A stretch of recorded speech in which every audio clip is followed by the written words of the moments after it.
You know what you're doing? Do you? Bitching, crying, pointing fingers. Shit. Champions, my ass. Okay, y'all ready for a lecture? Talk about the importance of nothing. You get up every day, you're entitled to nothing. Nobody owes you nothing. You could have talent, but if you don't have discipline and you don't execute, you don't focus, what do you get? Nothing. If you're complacent and not paying attention to detail, what does that get you? Nothing. So, nothing is acceptable but your best. So, we need to be, everything is determined by what you do and you trying to be your best. You want to become best, you want to become champion, and now you want to say like you're tired? Who cares? You're tired or not? Nobody cares about you. I don't care how good you are in anything, you don't have discipline, you ain't nobody. Right. You're nothing without discipline, because you give up on the slightest struggle without discipline. 100%. You know, I really don't have regrets. I am a person that says, you know, as soon as you look back in your history and you come up with something that you feel like you want to change, something else has to change. You know, so What about your biggest disappointment? once again, that's the same analogy. You know, disappointment to me, to win, you got to lose. To be successful, you got to have something that's not successful. You know, people need to have purpose to get up. They need purpose to perform. You need to get to a point in your life where there's nothing on the docket. There's no 5K. There's no, I'm going to get into school to be this or that and still perform to the highest level. Because what people don't get is one day that thing's going to come up. And if you're not constantly performing without purpose, you're not going to be ready when the time comes. Small details in the end of the day will make the big difference, in my opinion. So as you say, and I will keep repeating, the consistency is the most difficult thing. Just doing it every day. Yes, every day. Do you ever wake up and you say, I don't want to do it today? I fight against my mind. Yes, sometimes it's happened. We are all human beings. We are not happy every day. We are, you know, not in a good mood every day. It's normal. It's part of us. Our mind, it's a box of surprises, and you have to challenge yourself to be consistent. I repeat, sometimes it's hard. It's what many people say, you like to go to the gym every day. Of course not. It's not true. Nobody likes to go to the gym every day. But you have to do it. Probably yes, because your mental strength is coming from that moments, that in a hard moments, you know you should do it. Don't ever let somebody tell you you can't do something. Not even me. All right? You got a dream, you got to protect it. People can't do something themselves. They want to tell you you can't do it. You want something, go get it. Period. If you've accepted that where you are is where you're going to be, you've already lost. And there's no power in that. There's no power in that. That's like staying right here. You're not popping the clutch. You're not going forward. You've made a choice to just stay here. And that's your responsibility. And I'm not saying it's going to be easy. I'm not saying there are not challenges, problems, obstacles, issues, fears. But when you quit right here, you're right. This is where you're going to be. You never quit. Quitting is not an option. You ain't gonna believe this, but you used to fit right here. I'd hold you up and say to your mother, this kid's gonna be the best kid in the world. This kid's gonna be somebody better than anybody ever knew. and you grew up good and wonderful, it was great just watching you every day. It was like a privilege. Then the time come for you to be your own man and take on the world, and you did. But somewhere along the line, you changed. You stopped being you. You let people stick a finger in your face and tell you you're no good. And when things got hard, you started looking for something to blame, like a big shadow. Let me tell you something you already know. The world ain't all sunshine and rainbows. It's a very mean and nasty place, and I don't care how tough you are, it will beat you to your knees and keep you there permanently if you let it. You, me, or nobody is gonna hit as hard as life. But it ain't about how hard you hit. It's about how hard you can get hit and keep moving forward. How much you can take and keep moving forward. That's how winning is done. Now, if you know what you're worth, now go out and get what you're worth. But you gotta be willing to take the hits and not pointing fingers saying you ain't where you wanna be because of him or her or anybody. Cowards do that, and that ain't you. You're better than that. Focus on you until the focus is on you, bro. I know that, we want the focus to be on us today, but if we put the focus on ourselves, like me, putting the focus on me, giving myself everything I need to be successful, giving myself everything I need to be competitive, giving myself everything I need to be the catch, to be the prize, that's what I'm going to do.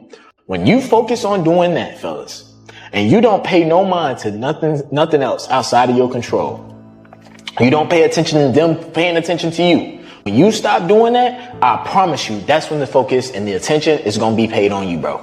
I promise you. I had to stop giving a fuck about people.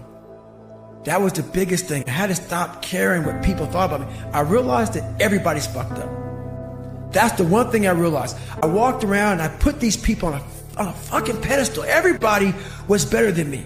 So I can't tell you anything about me because you're going to judge me and I'm going to feel even worse than what I am.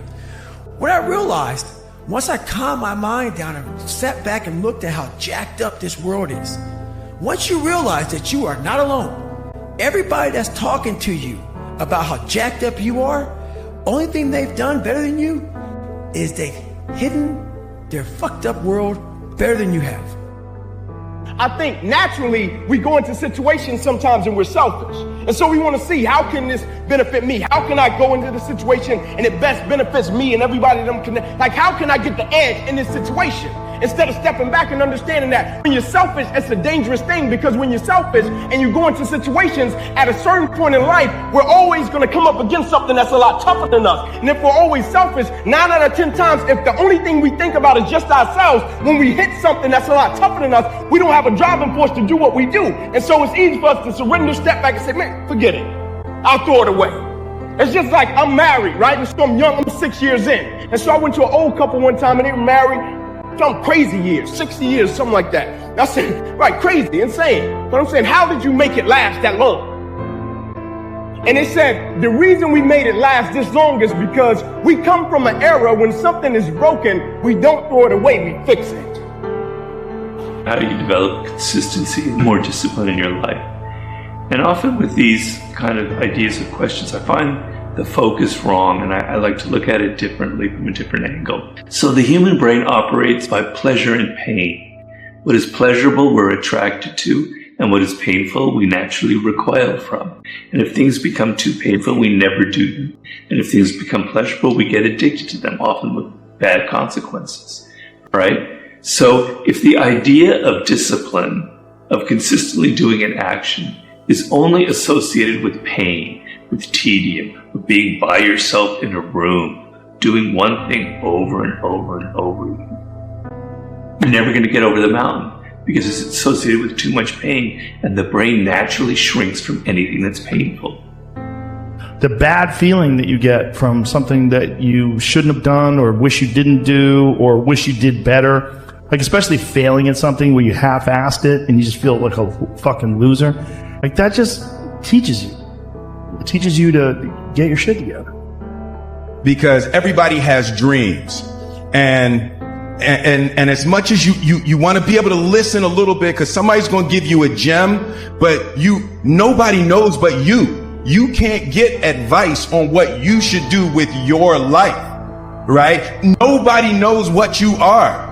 Like even sometimes you don't really even know what you are. You got to take your shot. And it's like, as much as you want people to agree and you want the people around you to be supporting your dreams and all, it's not going to be like that all the time. You got to do it alone. And people will help you, and when you get the ball rolling, people will jump on. But if you don't believe, nobody else is going to believe. People come along because your belief is so insane.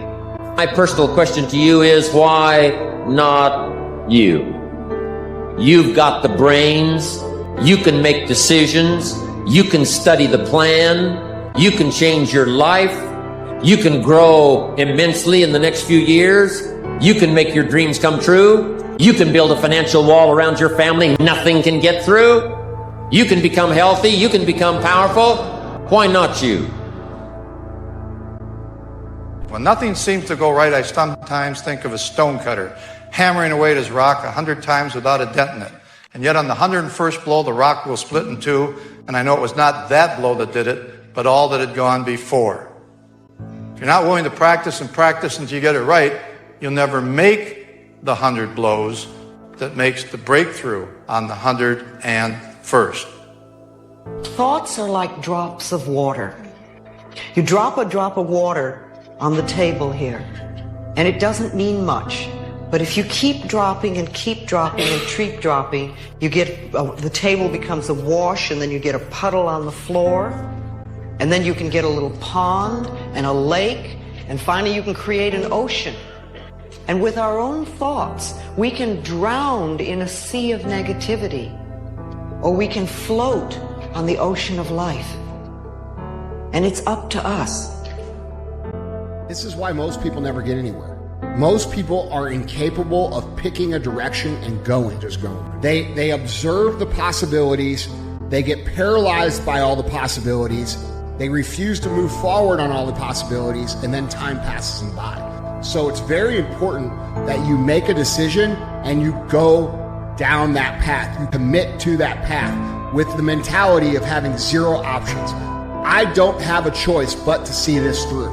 Okay? If I don't see this through, I'm going to be digging ditches.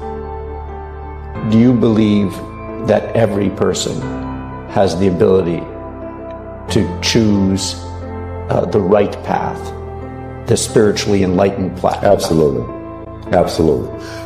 It's not easy. It can be tremendously difficult. It's easier to quit. It's easier to succumb. It's easier to give in. But to go forward, that's tremendously difficult. You have to be bold to do that, to say, no, this is not where I'm going to be. I often think of another person. This woman and I are the same exact age, same zodiac sign, went to the same elementary school, and lived a half a block away from each other in my hometown, Milwaukee, Wisconsin. There was nothing in our environment that said I was going to go on to become Chris Gardner and she was going to go on to become Oprah Winfrey. There was nothing there. We chose. What is the difference between those tennis players that are top 5 in the world versus those that are top 25? Was it their diet? No. Was it their exercise? No. Was it when they started playing the game? No. Was it their coaching? No.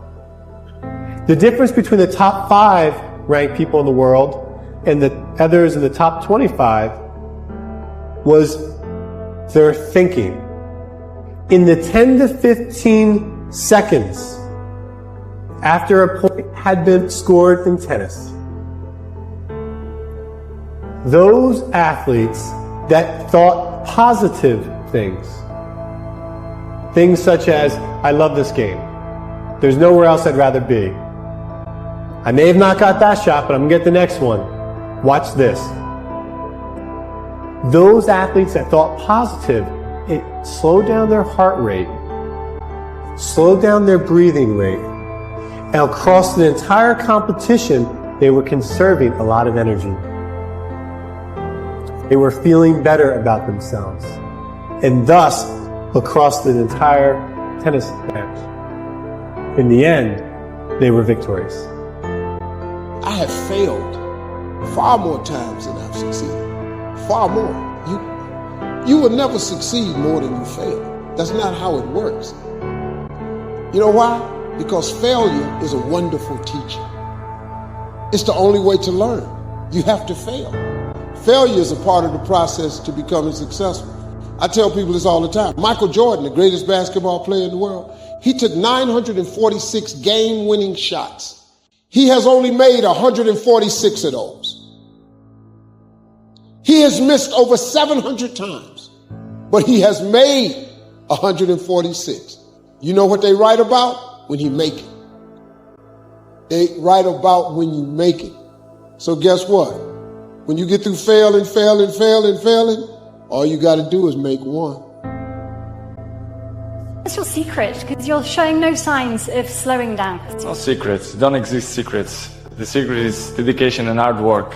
You know, to be able to work 100% all the time. This is, if it exists words, this is my secret. I've never found anyone who said no or hung up the phone when I called. I just asked. And when people ask me, I try to be as responsive, to pay that debt of gratitude back. Most people never pick up the phone and call. Most people never ask. And that's what separates sometimes the people that do things from the people that just dream about them. You gotta act. And you've got to be willing to fail. You've got to be willing to crash and burn. J.K. Rowling's, who wrote Harry Potter. Her first Harry Potter book was rejected 12 times before it was finally published. Michael Jordan was cut from his high school basketball team. He lost hundreds of games and missed thousands of shots during his career. But he once said, I have failed over and over and over again in my life, and that's why I succeed. These people succeeded because they understood that you can't let your failures define you. You have to let your failures teach you. You have to let them show you what to do differently the next time.